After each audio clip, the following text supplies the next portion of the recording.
Well, it is not surprising to hear a report that the remaining employees at ESPN are, in fact, a little bit demoralized over the layoffs.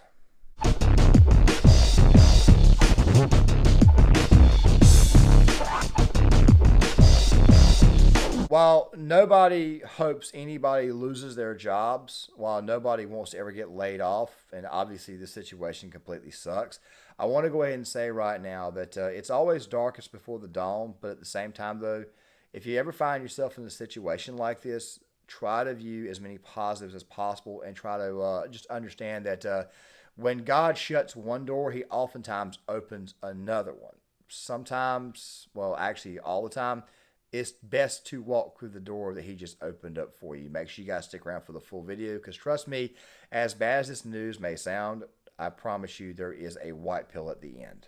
What's up, guys? John Claymore here, and this right here is yet once again another follow-up on what's going on in the wild world of sports. So I say the wild world of sports because it seems to me that wild is exactly what you have to say about this current iteration of entertainment that we have going on. As a matter of fact, I'm tempted to just go ahead and call it all sports entertainment as a whole because we all know by now that sports is now officially entertainment driven and not exactly sports driven. But that's not what we're here to talk about. What we're here to talk about is ESPN's employees and the morale being very low. Now, before we get started on this, let me go ahead and announce two very, very quick things. You guys remember the video that I did the other day on Matt Walsh and why it was that YouTube's going to be cracking down on certain content? Well, yes.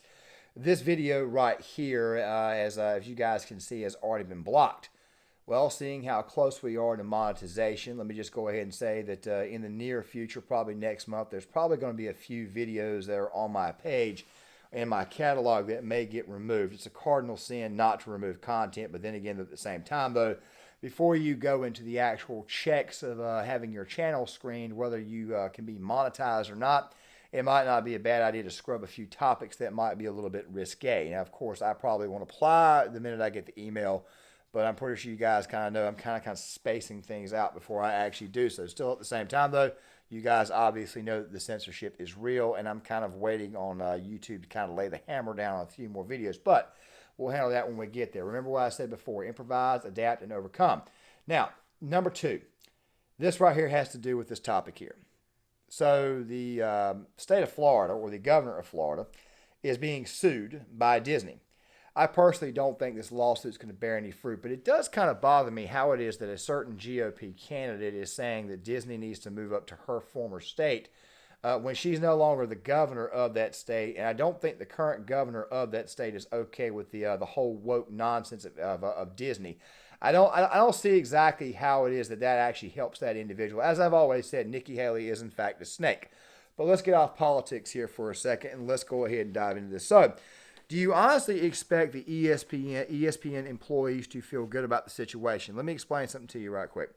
The higher level employees, and of course this video is also going to include a segment at the end about why it is that if you are a sports personality or someone who knows sports very well, you may want to hop on social media rather than working for someone like, say, ESPN. We'll talk about it towards the end. But the thing is this right here. If you are a personality at ESPN, not even Stephen A. Smith, we'll say someone lower. I mean, you could argue Jalen Rose. I don't really see how you can because I'm sure he's got a lot of money from his days in the NBA.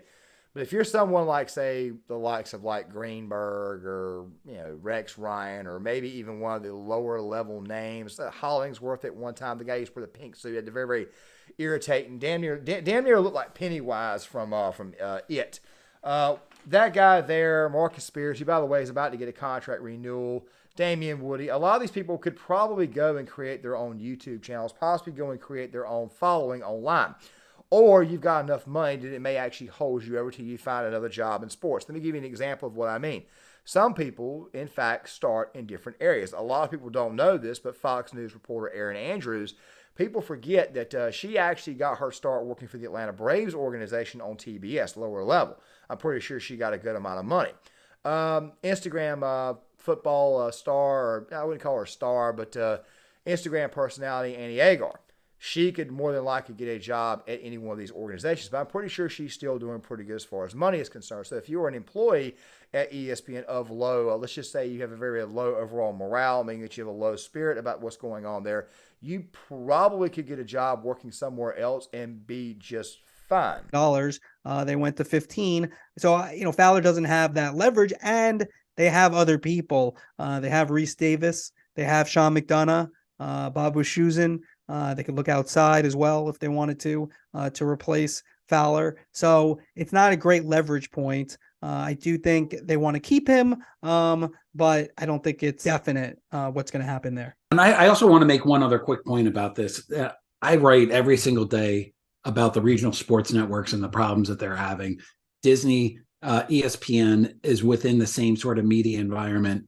But from everything that I've heard, these cuts, they're Disney-wide cuts, and they're coming after Disney spent so much money on their streaming service, on Disney Plus, on ESPN Plus, Hulu. We've talked a lot about how Wall Street wanted companies like Disney to get as many subscribers as they can. And then in one quarter, they stopped and said, forget about the subscribers. We want profits.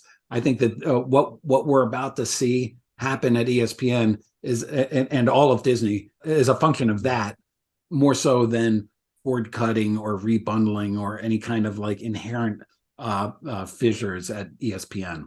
I agree. And a lot of people will point to, they signed Joe Buck and Troy Aikman for $33 million combined. That really has nothing to do with this. If they hadn't signed them, I think they'd still have layoffs.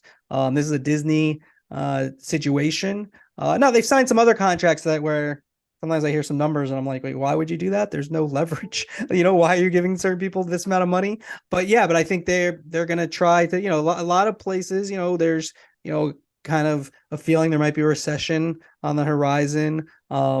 And then, they kind of, this is I'm not going to say an excuse, but they get a chance to sort of slim down when these quote opportunities happen, but it stinks for basically everyone. Now think about this really quick. You signed Troy Aikman, Joe Buck to these massively large contracts for 1 year. You've got a recession coming. You're a lower level employee. You may make $15, $16 an hour. By the way, this $15 an hour thing, I kind of experienced it back in 2021 when I took a job while I was here on YouTube. The thing is this right here. These companies, especially retail companies, they can cut your hours.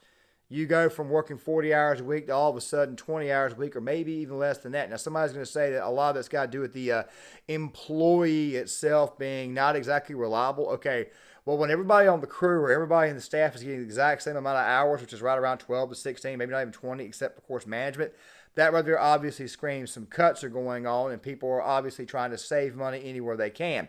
Fact of the matter is that the lower level ESPN employees are probably thinking to themselves, you know what, dude, we got this massive recession, we got massive inflation.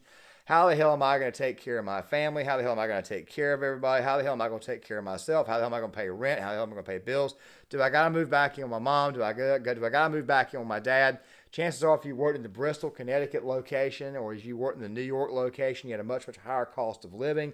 So yes, these type of decisions are obviously weighing on the employee's mind, but yet you then go out and sign someone like, say, Troy Buck or, Troy Aikman or Joe Buck. I may have even bungled that earlier when I talked. But when you go out there and you sign these people these large contracts, you're basically telling everybody, okay, these people right here are who the hell are really and truly more important. So I actually see some dark days coming for ESPN, especially given the fact that we kind of sort of know that it's now more sports entertainment. And don't worry, I'll be bringing this up a little bit more later on in the videos. I try to give you guys a little bit of encouragement, especially if there's anybody out there who got laid off or is getting laid off. I hope you guys come across this video because I'm actually going to be giving you guys some encouragement right here at the very end. But trust me, I feel your pain on this one. Guys, this right here was somewhat alluded to in the video that I put up the other day from the New York Post. Marchand and his buddy there were talking about the overall environment at ESPN and Disney and why it is that a lot of the employees are kind of sort of, how do I say, they're not exactly feeling good about their current situation. They're wondering if they're on the chopping block, especially if you're an employee that's not exactly, how do I say, let's just say that if you're white, if you're elderly, or if you're of a certain age group, you're probably going to be let go. If you're Hispanic, you're probably going to be on the chopping block as well. As you guys can see, this woke diversity crap, of course, has gone a little bit too far out of hand.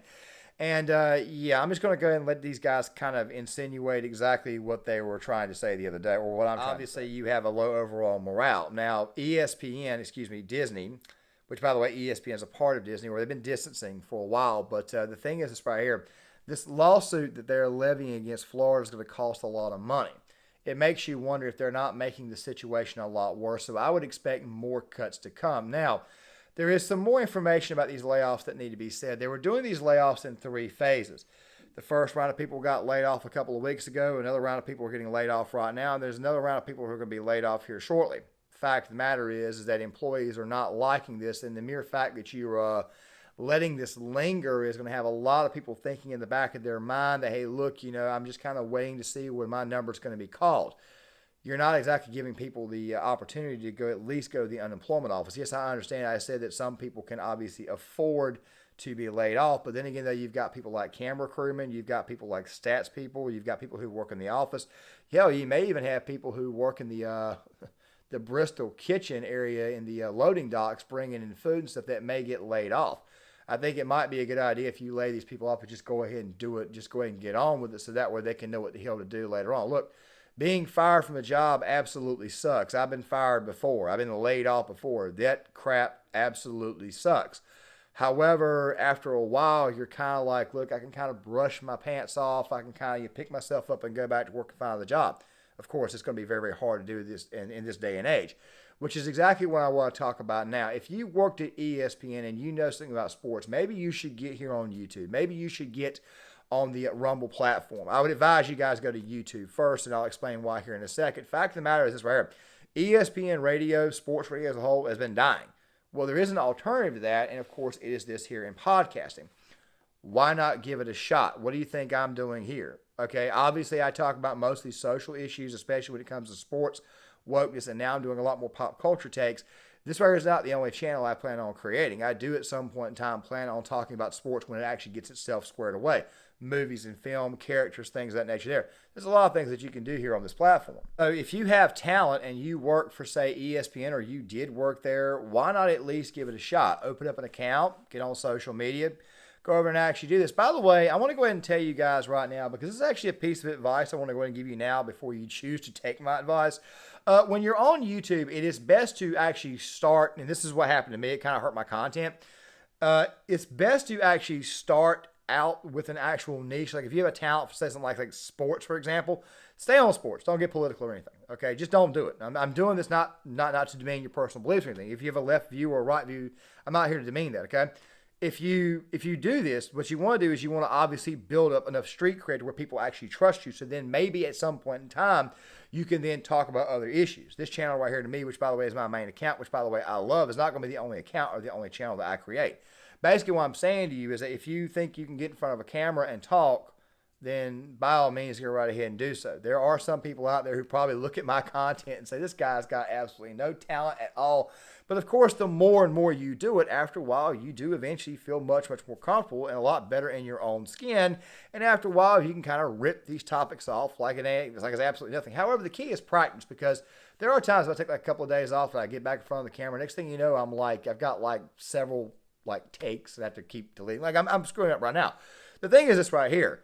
If you're one of these employees that's about to be laid off and you know you have a talent for something, go ahead and go on social media. Go ahead and go on YouTube. By the way, YouTube's going to kind of need that help, especially if they keep purging people who are on the right side of politics like myself. That's part of the reason why we're creating other channels, why we're trying to get other talent out there. This right here is my main message channel. It's what I care the most about. This channel is not so much about making money. The other channels, on the other hand, doing documentaries and stuff, that right there probably would be, because if you do have a talent and you know something, guess what? You need to actually do it. You need to actually be doing that, okay? I mean, a lot of people need to learn this at a much, much younger age. So if you're some 24, 25-year-old intern who has been getting stats and you think you can properly better explain the situation better than what Stephen A. Smith could, or possibly Damian Woody or Marcus Spears or any of the other woke scripted personalities of that network, then by all means, go buy yourself a Rode camera, go get yourself a phone, and go ahead and start talking. Write out talking points. Get actually good at being in front of a camera. Stop being so nervous. Just stay on the issue, stay on point. Don't get political or say anything extremely controversial right off the bat. And after a while, people will begin to trust you, and your platform will eventually get bigger. If anything, I think the employees that are being laid off from ESPN, I understand why the morale is low. Trust me, I get it. I've lost a job before. I've known that I'm going to get laid off before. It sucks, especially if you've got a wife and kids or family you have to take care of.